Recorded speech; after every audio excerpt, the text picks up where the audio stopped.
Hi, I want to give you a brief introduction to our battery extender auxiliary power unit system that is used in transportation industry. With the movement of transportation industry toward more electric systems, there is an ever increasing demand of using renewable energy-based power units inside the vehicles. This is the system that we have implemented, that is use of the fuel cell-based energy systems in electric vehicles to supply some auxiliary loads. This is the fuel cell test bed. The hydrogen flows into the fuel cell and is regulated by a valve.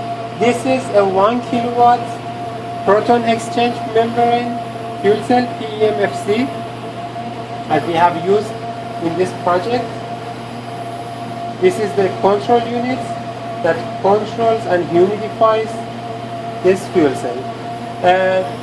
The aim is to supply the loads with a constant DC link voltage. The voltage of the fuel cell changes due to change in the load, and any fast transient leads to some stresses on its membrane. Also, there are some times when the load demand is higher than the generation. Because of this, there is a need to hybridize our fuel cell with an energy storage device. In this project, we have chosen electrochemical batteries as energy storage devices, as you can see there. These two energy devices, the fuel cell and the battery, cooperate to provide a constant voltage to the load all the time.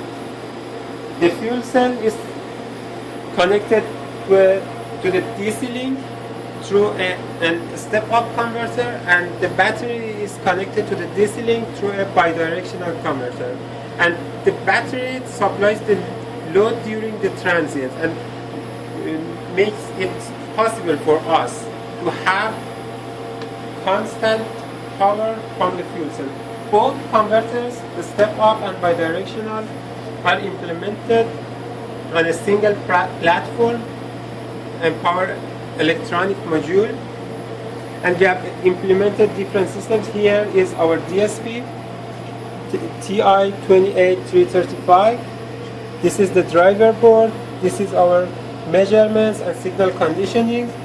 And this is the software, Viewed Code Composer Studio, to program DSP, and the soft panel to control the load.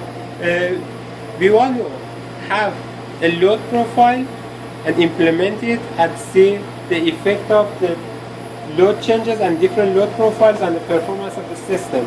And this soft panel and this electronic load, a Chroma 4.5 kilowatts load, makes it possible for us. And we need to monitor all the waveforms, voltages and currents of different sources and loads that can be seen on this oscilloscope. I want to show you the results of the experimental setup.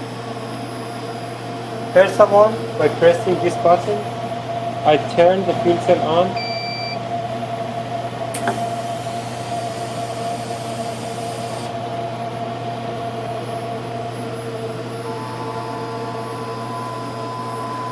Now the fuel cell is on. Now I want to turn the system on and apply this load profile and see what happens in the DC link voltage and the current of bidirectional converter when this load is applied. You see DC link voltage, which is currently equal to the voltage of the fuel cell. I'm going to run the system, and we expect DC link voltage to become equal to 100 volt as desired. This is something that happened. Now I want to apply the load. And now you can see the results on this oscilloscope. The load is applied now. 1, 2, 3 kilowatts. And now you can see the results on the oscilloscope. This is the load current. This is DC link voltage. This is the current of bidirectional converter. And this is the current of the fuel cell. When the load changes, the current of bidirectional converter changes in a way that DC link voltage would always be constant. And here is a short circuit of the fuel cell due to self-humidification process. You can see that this change in the current of the fuel cell is compensated by bidirectional converter, and there is no effect on the DC link voltage. DC link voltage is not affected by this process.